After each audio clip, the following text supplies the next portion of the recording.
आज हम इस वीडियो में डिस्कस करेंगे क्लास 11th की बुक कॉन्स्टिट्यूशन एट वर्क के chapter 1 constitution why and how को। इस चैप्टर में हम पढ़ेंगे कॉन्स्टिट्यूशन यानी कि संविधान क्या होता है एंड ये क्यों बनाया गया और कैसे बनाया गया, how it made and why it made.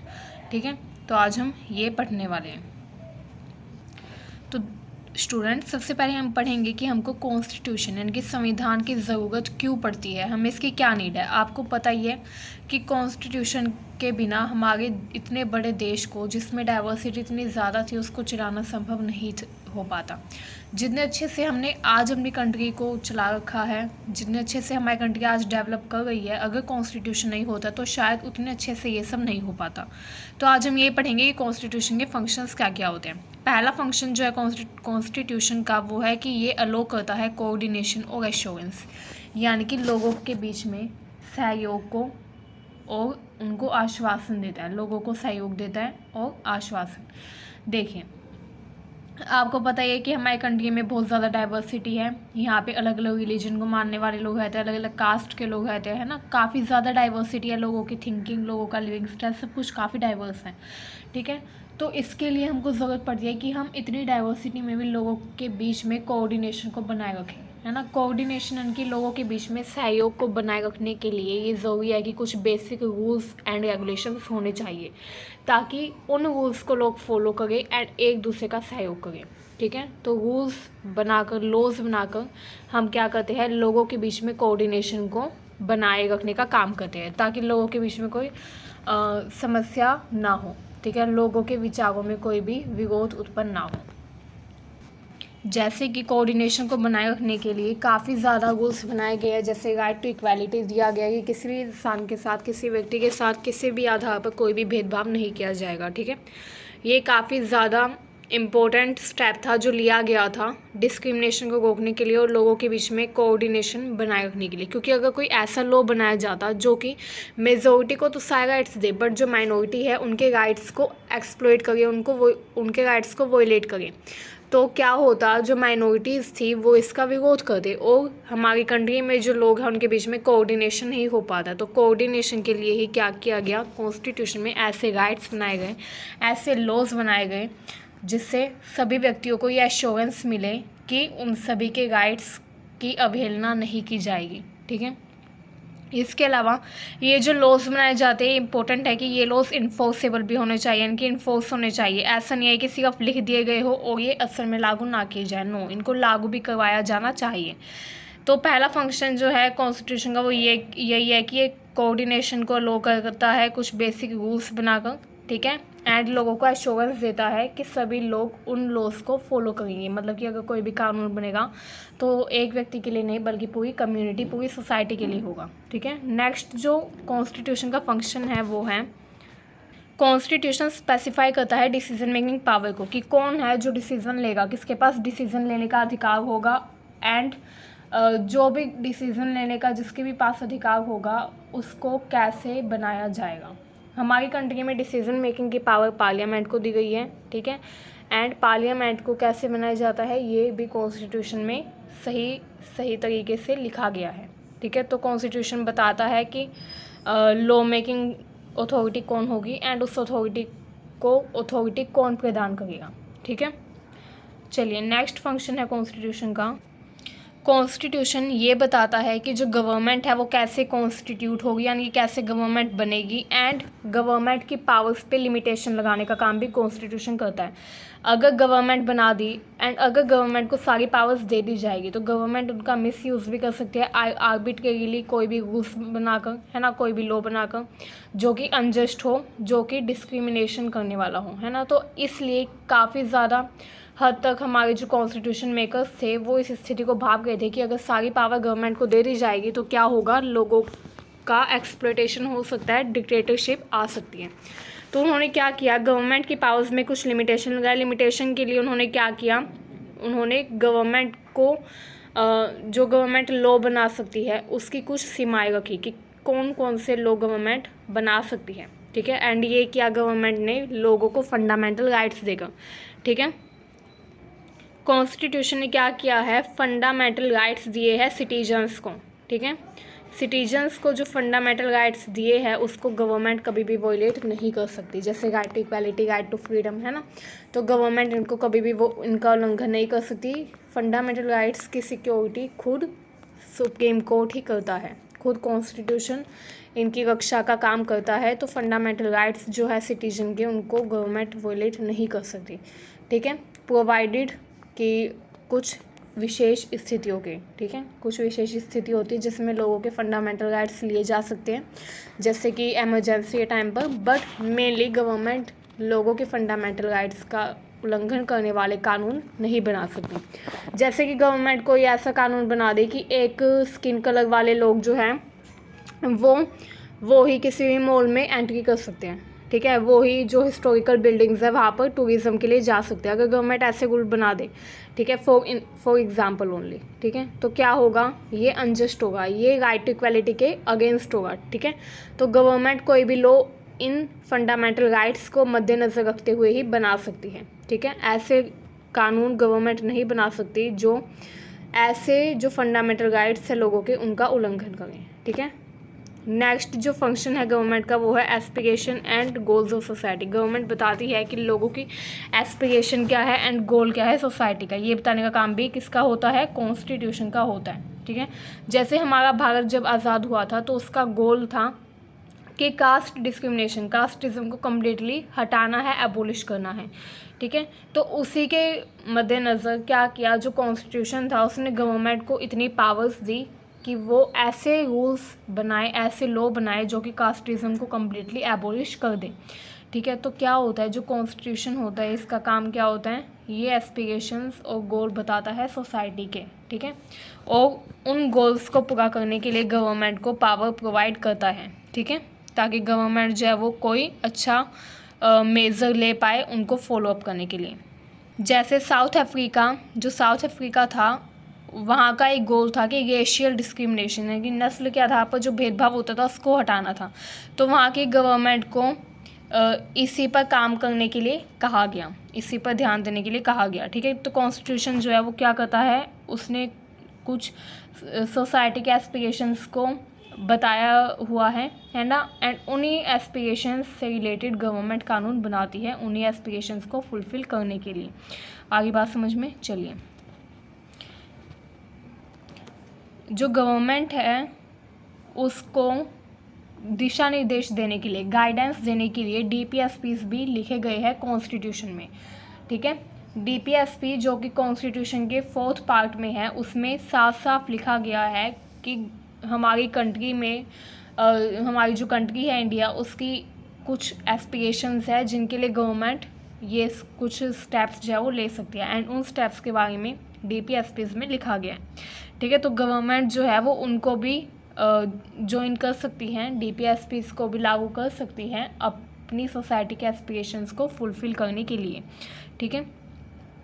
चलिए नेक्स्ट है हमारा, देखिए जैसे इसमें लिखा है कि हर कंट्री की अलग अलग एस्पिरेशंस होती हैं, ठीक है, एंड इसको फुलफ़िल करने के लिए क्या किया जाता है, वहाँ की जो गवर्नमेंट है उनको कुछ पावर दी जाती है ताकि वो ऐसे लॉज बनाएं जो कि उस एस्पिरेशन को फॉलो करें, ठीक है, जो कि उस एस्पिरेशन को उस कंट्री में लागू करवाएं, ठीक है, इम्प्लीमेंट करवाएं। जैसे कि इंडोनेशिया जो था, वहाँ की गवर्नमेंट चाहती थी कि वो एक अपना नेशनल एजुकेशनल सिस्टम बनाए, एंड वो चाहती थी कि जो पुअर एंड जो काफ़ी डिप्राइव पीपल हैं उनके बच्चे भी क्या कर सके, स्कूल में जाकर पढ़ सकें, है ना। तो उनकी ये एस्पिरेशन थी, तो उन्होंने इसके लिए काफ़ी रूल्स एंड लॉज बनाए। चलिए नेक्स्ट जो फंक्शन है कॉन्स्टिट्यूशन का वो है कि वो फंडामेंटल आइडेंटिटी प्रोवाइड करता है लोगों को। 4 तरह की आइडेंटिटी कॉन्स्टिट्यूशन प्रोवाइड करता है। पहला है कलेक्टिव आइडेंटिटी, हमको पता है कि हमारे ऊपर कौन सी गवर्नमेंट अपना रूल करेगी, ठीक है। क्या होता है, देखिए कुछ सेट ऑफ रूल्स बनाए गए हैं, सेट ऑफ लॉज बनाए गए हैं जिसमें ये बताया गया है कि गवर्नमेंट जो है वो किस पर रूल करेगी एंड गवर्नमेंट जो है वो कैसे बनेगी, है ना। तो ये सब हमारी सोसाइटी से रिलेटेड है, कलेक्टिवली हमसे जुड़ा हुआ है, तो इसलिए कॉन्स्टिट्यूशन हमको कलेक्टिव आइडेंटिटी प्रोवाइड करता है। नेक्स्ट है कि कॉन्स्टिट्यूशन हमको देता है पॉलिटिकल आइडेंटिटी। कॉन्स्टिट्यूशन हमको पॉलिटिकल आइडेंटिटी कैसे देता है, जैसे कि हमारे कंट्री में कुछ लॉज बनाए गए हैं, कुछ रूल्स बनाए गए हैं जिनको हमें फॉलो अप करना होता है, ठीक है, जो कि हमारी एस्पिरेशन से रिलेटेड होते हैं, हमारे गोल्स को फुलफ़िल करने में वो लॉज हमारी हेल्प करते हैं, ठीक है। तो वो इस तरीके से कॉन्स्टिट्यूशन हमको पॉलिटिकल आइडेंटिटी प्रोवाइड करते हैं। इसके बाद आता है मोरल आइडेंटिटी। हमारे कॉन्स्टिट्यूशन में फंडामेंटल राइट्स दिए गए हैं जिसमें कहा गया है कि गवर्नमेंट क्या कर सकती है एंड क्या नहीं कर सकती, है ना। एंड हमें भी गाइडेंस दी गई है उसमें कि हमें क्या करना चाहिए, what we should do and what we should not do. तो इस तरह से कॉन्स्टिट्यूशन एक मोरल आइडेंटिटी भी हमको प्रोवाइड करता है, नैतिक मूल्य हमें बताता है कॉन्स्टिट्यूशन। तो इस तरह से हमें मोरल आइडेंटिटी भी प्रोवाइड करता है, ठीक है। जो फोर्थ है वो है नेशनल आइडेंटिटी। हर नेशन के कॉन्स्टिट्यूशन की एक आइडेंटिटी होती है, ठीक है। हर नेशन की आइडेंटिटी कॉन्स्टिट्यूशन में लिखी होती है जो कि उसको प्रोवाइड करती है। जैसे कि जर्मनी में क्या है, जो लोग एथनिकली जर्मन होते हैं, मतलब कि जो जर्मनी में ही पैदा होते हैं, शुरुआत से ही जो जर्मनी में रहते हैं उन्हीं को जर्मनी की सिटीजनशिप मिलती है, जबकि इंडिया में ऐसा नहीं है ना। तो हर कंट्री में क्या होता है, हर कंट्री की अलग अलग नेशनल आइडेंटिटी होती है जो कि कॉन्स्टिट्यूशन के द्वारा प्रोवाइड की जाती है। अब देखिए, कॉन्स्टिट्यूशन हमारा दो तरह का होता है। पहला होता है रिटन एंड दूसरा होता है अनरिटन। इंडिया का कॉन्स्टिट्यूशन रिटन कॉन्स्टिट्यूशन है। रिटन कॉन्स्टिट्यूशन कॉन्स्टिट्यूएंट असेंबली के द्वारा बनाया जाता है एंड इसमें सुप्रीमेसी ऑफ कॉन्स्टिट्यूशन होता है कि जो कॉन्स्टिट्यूशन होता है उसी की सुप्रीमेसी होती है। जबकि क्या होता है, जो अनरिटन कॉन्स्टिट्यूशन होता है, अनरिटन कॉन्स्टिट्यूशन जो है इसमें सुप्रीमेसी पार्लियामेंट की होती है एंड इसमें ये जो कॉन्स्टिट्यूशन होता है ये कॉन्स्टिट्यूएंट असेंबली द्वारा नहीं बनाया जाता। इसमें ये एक डॉक्यूमेंट के रूप में नहीं होता बल्कि ये सीरीज ऑफ पेपर्स के रूप में होता है। जो अनरिटन कॉन्स्टिट्यूशन होता है उसमें क्या होता है, थोड़ा बहुत लिखा होता है एंड थोड़ा बहुत उन्होंने कुछ ऐसे लॉज के रूप में होता है, ठीक है। तो अनरिटन कॉन्स्टिट्यूशन जो है ये कम्प्लीटली रिटन नहीं होता। जैसे इंडिया में कम्प्लीटली एक डॉक्यूमेंट है एक बिल्कुल अच्छे तरीके से जो कि कॉन्स्टिट्यूशन है, ठीक है, उसी को रिटन कॉन्स्टिट्यूशन बोलते हैं। बट जैसे कि आप देख सकते हैं यूनाइटेड किंगडम, वहाँ पर रिटन कॉन्स्टिट्यूशन नहीं है। वहाँ पर क्या है, वहाँ पर सेट ऑफ डॉक्यूमेंट्स हैं, सीरीज ऑफ पेपर्स है जिन पर रूल्स एंड रेगुलेशंस लिखे हुए हैं एंड वहाँ पर क्या होता है, सुप्रीमेसी ऑफ पार्लियामेंट होती है, यानी कि पार्लियामेंट की ही सबसे ज़्यादा पावर होती है, ठीक है। नेक्स्ट आता है मोड ऑफ प्रोमulgation। इसका मतलब होता है कि कॉन्स्टिट्यूशन किसने बनाया, कैसे बनाया। देखो, कॉन्स्टिट्यूशन जो है ये क्या था, सबसे ज़्यादा सक्सेसफुल कॉन्स्टिट्यूशन जो है ये इंडिया, साउथ अफ्रीका और यूनाइटेड स्टेट का है, क्योंकि यहाँ पर जो कॉन्स्टिट्यूशन बना था वो नेशनल मूवमेंट से मोटिवेशन लेकर ही बनाया गया था। नेशनल मूवमेंट जो हुआ था उसके लीडर्स ने काफ़ी कुछ सीखा, काफ़ी कुछ देखा एंड उसके आधार पर ही कॉन्स्टिट्यूशन बनाया गया था। जबकि कुछ कंट्रीज़ थी जहाँ पे कॉन्स्टिट्यूशन मिलिट्री लीडर्स के द्वारा बनाए गए थे या फिर ऐसे लीडर के द्वारा बनाए गए थे जिनके अंदर पावर नहीं थी लोगों को अपने साथ कैरी करने की, लोगों को अपने साथ लेकर जाने की, है ना। तो ऐसे लोगों के द्वारा बनाया गया था तो वहाँ का जो कॉन्स्टिट्यूशन था वो डिफंक्ट हो गया, यानी कि उसने अच्छे से फंक्शन नहीं किया। जबकि India, south Africa and US का जो कॉन्स्टिट्यूशन है वो काफ़ी अच्छे से वर्क कर रहा है आज भी। इंडिया का कॉन्स्टिट्यूशन कॉन्स्टिट्यूएंट असेंबली ने दिसंबर 1946 से नवंबर 1949 में बनाया था, नेशनलिस्ट मूवमेंट से मोटिवेशन लेकर, ठीक है। चलिए नेक्स्ट पे आ जाते हैं हम। हमारे इंडिया का जो कॉन्स्टिट्यूशन था वो ऐसे लोगों के द्वारा बनाया गया था जो कि इंजॉय करते थे पब्लिक क्रेडिबिलिटी को, मतलब कि जिन पर जो लोग थे, जो हमारी पब्लिक थी उसका काफ़ी विश्वास था, तो ऐसे लोगों ने इंडिया का कॉन्स्टिट्यूशन बनाया था, ठीक है। जो लीडर्स थे कॉन्स्टिट्यूएंट असेंबली के, कॉन्स्टिट्यूशन बनाने वाले जो लीडर्स थे उनके अंदर पावर थी लोगों को अपने साथ कैरी करने की, ठीक है। वो नेगोशिएट करना जानते थे एंड उनकी सारे रिस्पेक्ट करते थे। वाइड सोसाइटी जो थी, वाइड क्रॉस सेक्शन जो था हमारी सोसाइटी का, वो उन लोगों की रिस्पेक्ट करते थे तहे दिल से। तो इसलिए सारे लोगों ने हमारी कंट्री के कॉन्स्टिट्यूशन को एक्सेप्ट किया। कुछ कंट्रीज थे जहाँ पर रेफरेंडम करवाया गया, मतलब कि वोटिंग जैसा ही होता है रेफरेंडम, लोगों से पूछना, ठीक है। जनमत संग्रह बोलते हैं इसको हिंदी में, लोगों के मत का संग्रह करना, ठीक है। तो लोगों से पूछा गया कि ये कॉन्स्टिट्यूशन आपको अच्छा लगा या नहीं लगा, एंड अगर लोगों को अच्छा लगा तो उन्होंने कहा, एंड अगर लोगों को अच्छा लगा तभी उन कंट्रीज़ में वो कॉन्स्टिट्यूशन फॉलो किया गया था। तो ये एक एग्ज़ाम्पल है कि कुछ कंट्रीज़ तो ऐसी थी जहाँ पर क्या था, कॉन्स्टिट्यूशन लोगों को काफ़ी अच्छा लगा। कुछ कंट्रीज़ जो थी वहाँ पे क्या किया गया, हमारी कंट्री में भी लोगों को कॉन्स्टिट्यूशन काफ़ी अच्छा लगा, तभी वो आज तक वर्क कर रहा है, इतना टाइम हो गया फिर भी। ठीक है, तो क्या होता है, कुछ कंट्रीज़ थी जिन्होंने रेफरेंडम करवाया, बट इंडिया में ऐसा कोई रेफरेंडम नहीं हुआ, क्योंकि यहाँ पर जो कॉन्स्टिट्यूशन हमारी कंट्री में जो कॉन्स्टिट्यूशन जिन लोगों ने बनाया था, उन्हीं लोगों के साथ wide and cross section of society था। ठीक है, सोसाइटी का बड़ा भाग जो था वो उन लोगों के साथ था जिन्होंने कॉन्स्टिट्यूशन बनाया। तो हमारी कंट्री में ऐसा कोई रेफरेंडम नहीं करवाया गया, बट कुछ कंट्रीज है जहाँ पर रेफरेंडम करवाया गया था, बट हमें ज़रूरत नहीं पड़ी। ये देखिए साइड में एक बॉक्स है जिसमें दिया गया है नेपाल के बारे में, नेपाल के कॉन्स्टिट्यूशन के बारे में। इसमें नेपाल में ज़्यादा कुछ नहीं, बस आपको इतना जानने की ज़रूरत है कि नेपाल जो है उसका कॉन्स्टिट्यूशन 6 बार बन चुका है। ठीक है, 1948 में, फिर 1951 में, फिर 1959 में, फिर 1962, फिर 1990 एंड देन फाइनली 2015 में वो बना एंड वो अभी तक चल रहा है वहाँ पर। ठीक है, देखिए कॉन्स्टिट्यूशन जो है उसका उसकी सक्सेस के लिए काफ़ी ज़्यादा ज़रूरी है कि उसमें ऐसे प्रोविज़न्स हों जो कि हर एक मेंबर को, सोसाइटी के हर एक मेंबर को एक रीज़न दें उस कॉन्स्टिट्यूशन को फॉलो करने के लिए। ठीक है, ऐसा कॉन्स्टिट्यूशन होना चाहिए जो सभी लोगों को समान अधिकार प्रोवाइड करे, ताकि सभी लोग उस कॉन्स्टिट्यूशन को फॉलो करें। तो वही कॉन्स्टिट्यूशन की सफलता का एक मूल कारण होता है। किसी भी कंट्री में अगर कॉन्स्टिट्यूशन की सक्सेस आपने देखी है तो उसका यही रीज़न है कि उसने सारी जो लोग हैं, सारे जो मेंबर्स हैं सोसाइटी के, उनको रीज़न दिया है उस कॉन्स्टिट्यूशन को मानने का। ठीक है, ये देखिए बैलेंस्ड इंस्टीट्यूशनल डिज़ाइन, इसमें क्या कहा गया है, इसमें ये कहा गया है कि हमारी कंट्री में हॉरिजॉन्टल डिवीज़न किया गया है पावर का, फ्रैगमेंट की गई है पावर को काफ़ी बुद्धिमानी से जो कॉन्स्टिट्यूशन मेकर्स थे उनके द्वारा।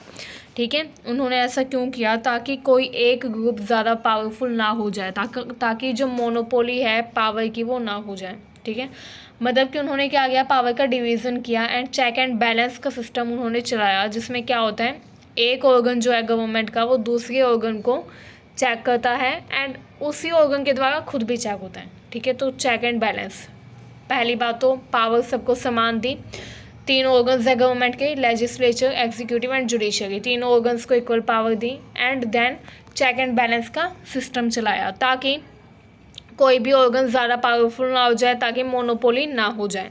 ठीक है, एंड डिक्टेटरशिप ना हो जाए इस वजह से। ठीक है, एंड ये काफ़ी ज़्यादा बढ़िया सिस्टम था जो कि अब तक चल रहा है।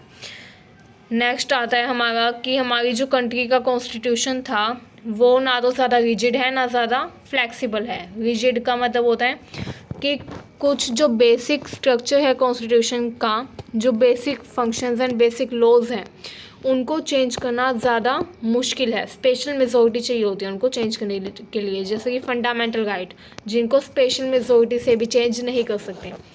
जबकि कुछ जो लॉज है, कुछ जो रूल्स हैं, उनको सिंपल मेजॉरिटी ऑफ वोट से ही हम चेंज कर सकते हैं, है ना। तो फ्लैक्सिबिलिटी भी है कि हम नए नए टॉपिक्स को ऐड कर सकते हैं, नए नए रूल्स को ऐड कर सकते हैं अपने कॉन्स्टिट्यूशन में एंड इजीली चेंज कर सकते हैं कुछ रूल्स को। एंड रिजिडिटी भी है कि हम फंडामेंटल रूल्स जो है उनको, फंडामेंटल जो राइट्स हैं उनको नहीं एबोलिश कर सकते या फिर उनको अमेंड करना काफ़ी मुश्किल होता है ना। तो इस तरह से कॉन्स्टिट्यूशन रिजिड भी है एंड फ्लेक्सिबल भी है, मिक्सचर है दोनों का। ये देखिए कॉन्स्टिट्यूएंट असेंबली जो थी वो 9 दिसंबर 1946 को उसकी पहली बैठक हुई। उसके बाद इंडिया डिवाइड हो गया 14 अगस्त 1947 को। फिर क्या हुआ, फिर जो हमारी कॉन्स्टिट्यूएंट असेंबली थी उसमें जो मेंबर्स थे उनकी संख्या सिर्फ 289 ही रह गई थी। 289 नहीं, सॉरी 299 रह गई थी। ठीक है, पहले 389 थी। आज़ादी से पहले, डिवीज़न से पहले कॉन्स्टिट्यूएंट असेंबली में मेंबर्स की संख्या 389 थी एंड क्या हुआ, जब डिवीज़न हो गया तो 299 रह गई। ठीक है, 299 यानी कि।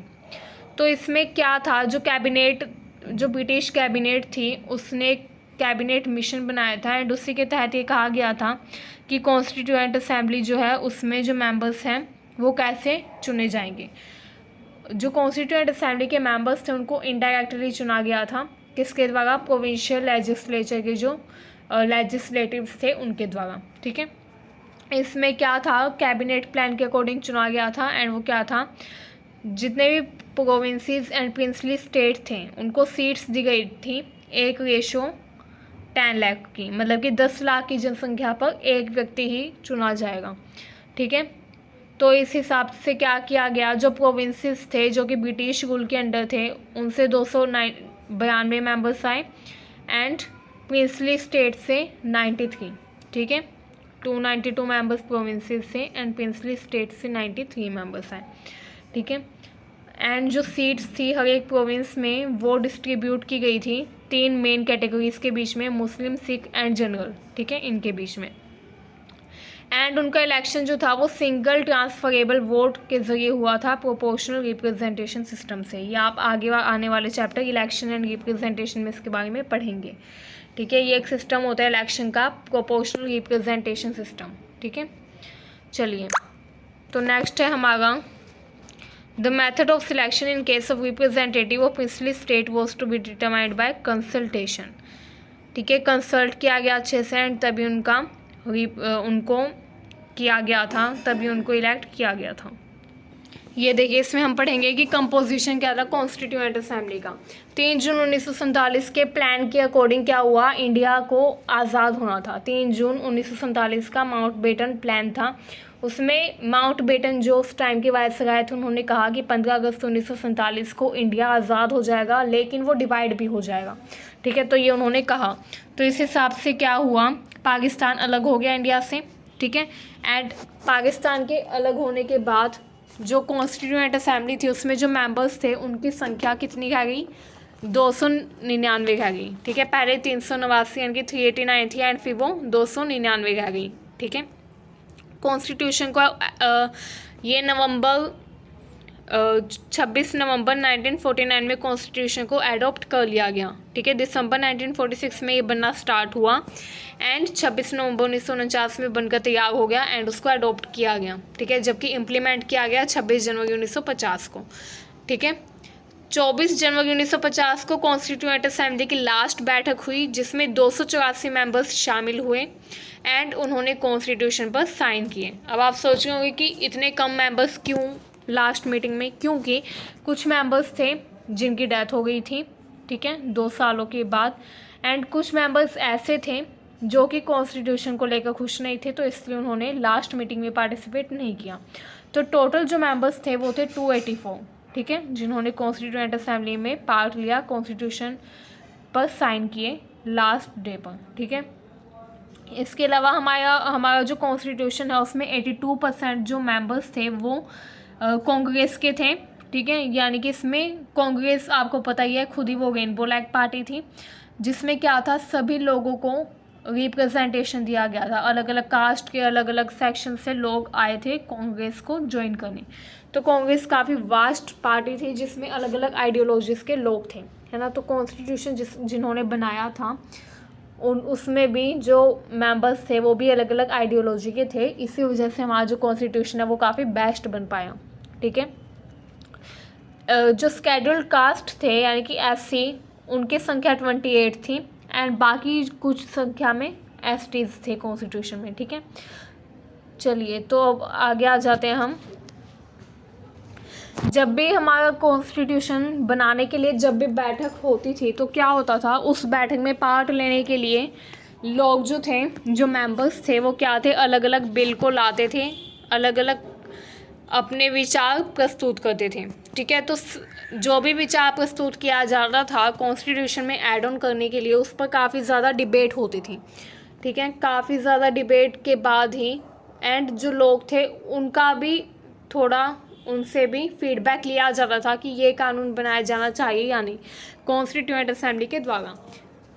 काफ़ी डिबेट के बाद ही कोई भी लॉ कॉन्स्टिट्यूशन में ऐड किया जाता था। ठीक है, कोई भी प्रोविज़न काफ़ी डिबेट के बाद, काफ़ी डेलिब्रेशन के बाद ही कॉन्स्टिट्यूशन में ऐड किया जाता था। सिर्फ एक प्रोविज़न था जो कि बिना डिबेट के अपने आप पास हो गया एंड वो था universal suffrage, universal adult suffrage, यानी कि सार्वभौमिक मताधिकार। इसमें क्या था, एक सर्टेन एज के होने के बाद हर इंसान को राइट टू वोट होगा कि वो किसी को भी वोट दे, चाहे वो किसी भी रिलीजन, कास्ट, का पर्सन हो, चाहे उसका जेंडर कोई भी हो, चाहे उसकी इनकम कितनी भी हो, ठीक है। हर इंसान को वोटिंग राइट दिया गया था, ठीक है। तो ये जो राइट था, ये जो प्रोविज़न था, ये विदाउट एनी डिबेट सबके द्वारा एक्सेप्ट कर लिया गया था एंड पास आउट कर दिया गया था, ठीक है।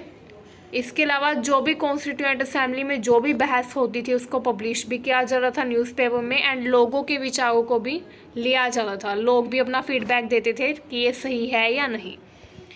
ये देखिए इसमें प्रोसीजर बता रखा है। प्रोसीजर क्या था, कॉन्स्टिट्यूएंट असेंबली जो थी उसकी 8 मेजर कमिटीज़ थी जो कि बनाई गई थी, ठीक है। एंड वो जो कमिटीज़ थी उनके जो हेड थे उनके नाम है Jawaharlal Nehru, Rajendra Prasad, Sardar Patel, B R Ambedkar etcetera, ठीक है। तो वो क्या करते थे, हर कमेटी का अलग अलग काम था। जैसे कोई फंडामेंटल राइट्स पर काम कर रही थी, कोई काम कर रही थी किसी और उस पर, कोई जुडिशरी के प्रोविजंस पर काम कर रही थी कि जुडिशरी को क्या क्या पावर देनी चाहिए, कोई इस बात पे काम कर रही थी कि लेजिस्लेचर की क्या पावर होनी चाहिए, है ना। तो अलग अलग कमेटी अलग अलग काम कर रही थी। तो उन कमेटीज़ को अलग अलग काम सौंपा गया था एंड वो क्या करती थी, एक टाइम पर आती थी सारी कमेटीज़ एंड तब डिस्कशन किया जाता था, ठीक है। उसी को सेशन बोलते थे एंड कॉन्स्टिट्यूशन के टोटल 11 सेशन हुए थे जो कि 165 दिन चले थे, ठीक है। इसमें क्या था, जो बी आर अम्बेडकर थे उनको फादर ऑफ कॉन्स्टिट्यूशन भी कहा जाता है। इसके अलावा वो जो कॉन्स्टिट्यूशन की ड्राफ्टेड कमेटी थी उसके भी चेयरमैन थे, ठीक है। हालांकि जो बी आर अम्बेडकर थे वो ज्वाइन नहीं करना चाहते थे क्योंकि वो जो कांग्रेस थी उसके ओपोजिशन में थे। But after insistence of Mahatma Gandhi के इंसिस्ट करने पर उन्होंने क्या किया, कॉन्स्टिट्यूएंट असेंबली को ज्वाइन कर लिया, ठीक है। बी आर अम्बेडकर चाहते थे कि कास्टिज़म को कम्प्लीटली हटाया जाए एंड जो दलित लोग हैं, जो कि निचली कास्ट के लोग जो माने जाते थे उस टाइम पर, जो भेदभाव होता था कास्ट के आधार पर, उसको स्टॉप किया जाए। तो बी आर अम्बेडकर ने कास्टिज़म के विरुद्ध काफ़ी अपनी आवाज़ उठाई एंड ऐसे लोगों को काफ़ी ज़्यादा राइट्स देने की मांग की, ठीक है। इनहेरिटेंस ऑफ नेशनलिस्ट मूवमेंट, इसमें बताया गया है कि कॉन्स्टिट्यूशन जो था उसने नेशनलिस्ट मूवमेंट जो हमारी कंट्री में हुआ था ब्रिटिश कॉलोनियलिज्म के टाइम पर, तो उससे भी कॉन्स्टिट्यूशन ने काफ़ी कुछ सीखा एंड काफ़ी कुछ लिया। जैसे कि ऑब्जेक्टिव रेजोल्यूशन जो कि पंडित जवाहरलाल नेहरू ने पेश किया था, ठीक है, 13 दिसंबर 1946 को। उसमें कुछ मेन चीज़ें जो थी कॉन्स्टिट्यूशन की वो बताई गई थी कि इन्हीं के बेसिस पर कंप्लीट कॉन्स्टिट्यूशन तैयार होगा। अब उसमें क्या क्या था वो हम आगे देखते हैं।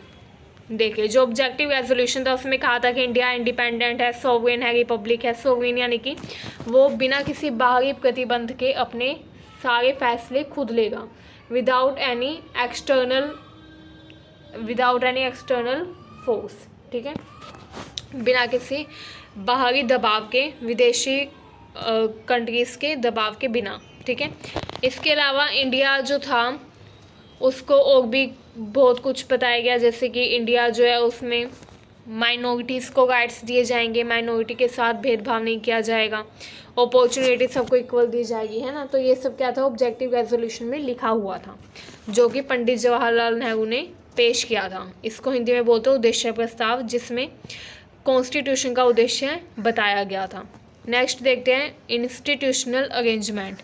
इसमें क्या है, कॉन्स्टिट्यूएंट असेंबली जो थी इसने बहुत टाइम अपना स्पेंड किया इवॉल्व करने में, right balance among various institution. उसने काफ़ी ट्राई किया कि एक अच्छा बैलेंस बनाया जाए अलग अलग ऑर्गन्स ऑफ गवर्नमेंट के बीच में, अलग अलग इंस्टीट्यूशन जैसे कि एग्जीक्यूटिव, लेजिस्लेचर और जुडिशरी के बीच में, ठीक है। हमने क्या किया, फेडरल अरेंजमेंट फॉलो किया, फेडरल सिस्टम जो कि क्या था, सेंट्रल गवर्नमेंट, उसके बाद state government and then local government. Central government जो भी फैसले लेगी वो डिफेंस, मॉनेटरी एंड जो विदेशी मामले हैं उससे रिलेटेड लेगी। स्टेट गवर्नमेंट अपने अपने स्टेट में फैसले देखेगी क्या सही है क्या गलत है ना। तो ये सब फेडरल सिस्टम में आता है। एंड हमने पार्लियामेंट की फॉर्म ऑफ गवर्नमेंट एडॉप्ट की, ये मैंने एग्जीक्यूटिव चैप्टर की वीडियो डाल के आप उसमें देख लीजिएगा, ठीक है, कि पार्लियामेंट की फॉर्म ऑफ गवर्नमेंट क्या होता है। इसके अलावा जो गवर्नमेंट थी उसकी पावर्स को भी कॉन्स्टिट्यूशन ने डिसाइड किया कि गवर्नमेंट क्या क्या फैसले ले सकती है। हमारे जो मेकर्स थे कॉन्स्टिट्यूशन के, उन्होंने बहुत सारे जो प्रोविज़न्स थे वो बाहर की कंट्रीज से भी लिए। उन्होंने बिल्कुल भी हेजिटेशन नहीं की बाहर की कंट्रीज से अलग अलग प्रोविज़न्स को अपने कॉन्स्टिट्यूशन में ऐड ऑन करने में, ठीक है। तो इसलिए जो हमारा कॉन्स्टिट्यूशन है उसको बुके ऑफ फ्लावर भी कहा जाता है एंड उधार का थैला भी कहा जाता है हमारे कॉन्स्टिट्यूशन को, क्योंकि हमारे जो कॉन्स्टिट्यूएंट असेंबली के जो कॉन्स्टिट्यूशन मेकर्स थे उन्होंने काफ़ी ज़्यादा प्रोविज़न्स बाहर के कॉन्स्टिट्यूशन से भी लिए थे, ठीक है, इस वजह से। तो अब देखते हैं हम कि उन्होंने बाहर के कॉन्स्टिट्यूशन से क्या क्या लिया। ब्रिटिश कॉन्स्टिट्यूशन से लिया FPTP, ये एक इलेक्शन का मेथड है, फर्स्ट पास्ट द पोस्ट। ये आप आगे आने वाले चैप्टर में पढ़ेंगे। Parliamentary form of government, the idea of rule of law, institution of speaker and law making procedure, ये ब्रिटिश कॉन्स्टिट्यूशन से लिया। आयरिश कॉन्स्टिट्यूशन से हमने लिया DPSP। फ्रेंच कॉन्स्टिट्यूशन से हमने लिया principle of liberty, equality and fraternity, है ना। यूनाइटेड स्टेट की कॉन्स्टिट्यूशन से फंडामेंटल राइट लिया, जुडिशियल रिव्यू। एंड जो कैनेडियन कॉन्स्टिट्यूशन था इससे लिया क्वासी फेडरल सिस्टम, ठीक है। क्वासी फेडरल यानी कि स्ट्रॉन्ग सेंटर होगा एंड स्टेट की पावर थोड़ी कम होगी सेंटर से, ठीक है। इसके अलावा आइडिया ऑफ रेसिडुअल पावर, यानी कि जो भी विषय हमारी यूनियन लिस्ट और कॉन्करेंट लिस्ट में नहीं लिखे गए हैं, ठीक है, जो भी विषय है जो कि यूनियन लिस्ट, स्टेट लिस्ट और कॉन्करेंट लिस्ट किसी भी लिस्ट में नहीं लिए गए हैं, जिसके ऊपर कोई भी गवर्नमेंट लॉ बना सकती है, उनके बारे में फैसले लेने का मुख्य काम सेंटर गवर्नमेंट का ही होगा। तो ये लिखा गया है। आई होप आपको हमारी वीडियो पसंद आए। Thank you for watching our video.